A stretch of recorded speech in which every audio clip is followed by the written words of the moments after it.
Hello YouTube, Baraki3 here with a comic book overview. This overview is over the complete series of Godzilla Legends. I can do the whole series in one video because it is only 5 comics. It was a mini-series by IDW, and each comic is a one-shot, which means the entire story is told in one comic. And let me show you something cool about them. They actually all come together to make sort of a puzzle.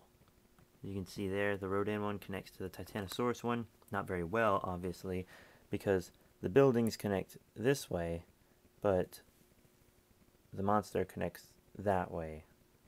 So it really doesn't connect well. The Titanosaurus here connects to the Anguirus one, which connects really well, actually. And the Anguirus one connects to the Hedorah one pretty well in itself, as you can see there. And then the Kumanga comic does not connect to any of them, which doesn't make any sense at all. But hey, what you gonna do? Now here we have Godzilla Legends 1 featuring Anguirus. Each one features a different monster. And the cover art on every single one of these is by Arthur Adams. And the art inside of the comic is by Matt Frank, everyone's favorite kaiju artist. So yeah, it's a big deal. Anyways, in this comic, Destroya attacks the city and a scientist activates his experimental G signaler, which is supposed to attract Godzilla to fight Destroya. But the device seems not to work, but it turns out that it actually attracted Anguirus instead of Godzilla.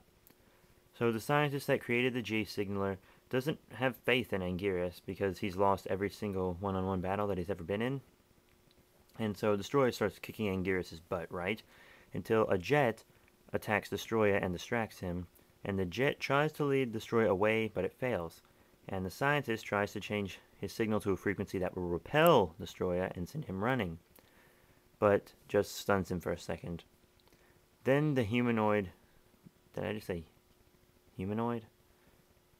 Sorry. Then the humans hit Destroya with his one major weakness and give Anguirus the opportunity to hit Destroya full force, like rolls him into a ball and smacks him. And it sends him tumbling. So Anguirus pretty much beats Destroya, with some human help, of course. And then Anguirus leaves, but Godzilla arrives and intercepts him, and Godzilla doesn't fight Anguirus out of a newfound respect for him because he defeated Destroya. And turns out the G signaler actually did attract Godzilla. Godzilla was just really far away. And then Godzilla attacks, and it ends. It was a pretty good story. I thought it was well written. Had some comedic parts too. And here is Godzilla Legends number 2, which featured Rodan. And the artwork in this one is okay.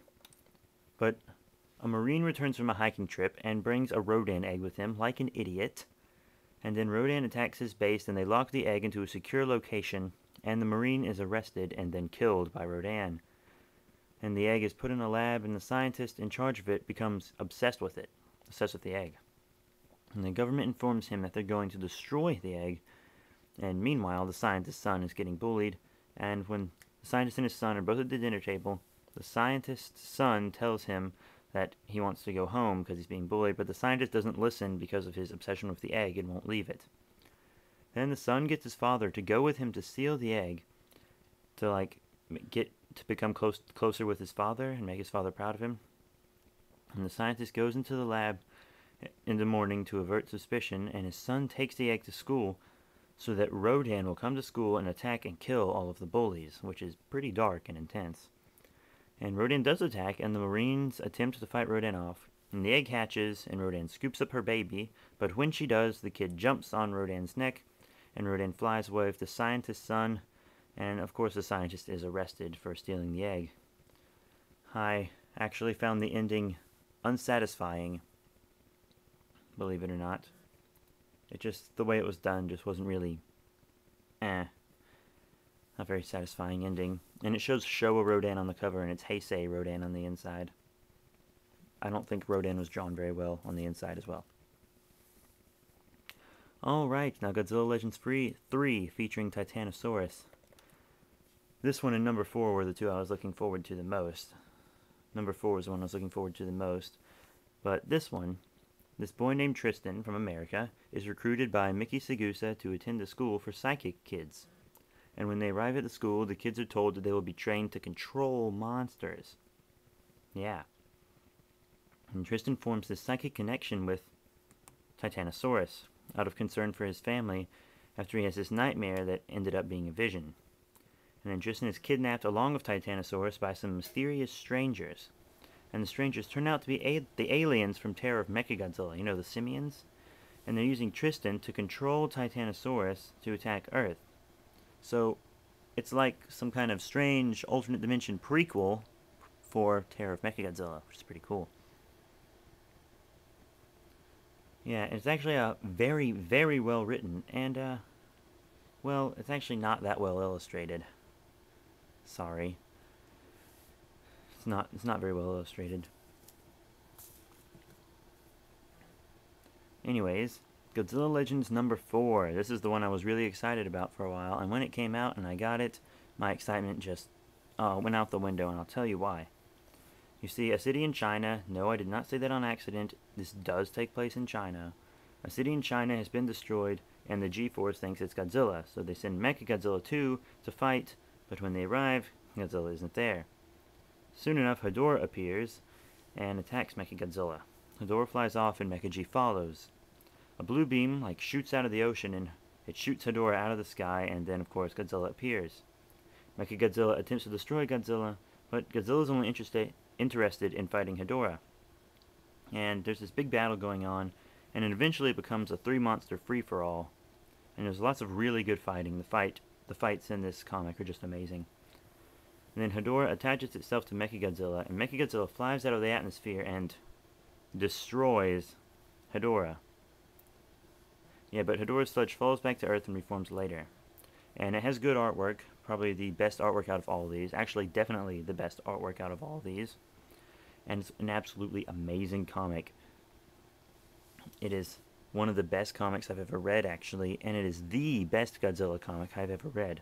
So everyone should definitely pick this one up if you're going to pick any of them up. So yeah, that's a pretty amazing comic. And then we're to the last one, Godzilla Legends number 5. Now, a world-renowned adventurer is being interviewed about the time the government got him to climb Godzilla in Mongolia to collect skin and spine samples. And while climbing Godzilla, Godzilla stomps through this small village, and a man from the village fires a rifle at Godzilla, but the bullet actually hits the man climbing it and tears his radiation suit. It skims his shoulder and he starts to bleed. But what are the odds of that happening, right? That's crazy. And then Godzilla gets in the sand trap and is attacked by Kumanga, and the climber holds on while Godzilla fights Kumanga. The climber gets his samples, because of course Godzilla defeats Kumanga, and the climber gets his samples and is picked up by a helicopter. Then the interview he's in is cut short by a Godzilla attack, and the press leaves. And this comic was really a letdown. It didn't focus on Kumanga almost at all. And it's these comics are supposed to focus entirely on the monster. The other ones did. They really did. But this one didn't. It didn't focus on Kumanga almost at all. It focused on Godzilla. And Kumanga, appeared for 2 pages and then was defeated. It was just... Actually, it was more like 4 pages, but you know what I mean. But yeah, it's just... The comic was also really uneventful. Not much happened. Really didn't. And the artwork, I suppose, is okay. So, yeah. Well, that is the Godzilla Legends series. This is my overview. It's not a bad series. I would recommend collecting it. Just, you can pick and choose which ones you want, since they're all one-shot comics. You don't have to, get all of them to understand them. You can just get the ones you want. If you're gonna get one, definitely get Godzilla Legends 4. The one with Hedorah is the absolute best one. It's really great. So, that's it. It's not a bad series, and I recommend picking a few of them up. And I'll see you guys later.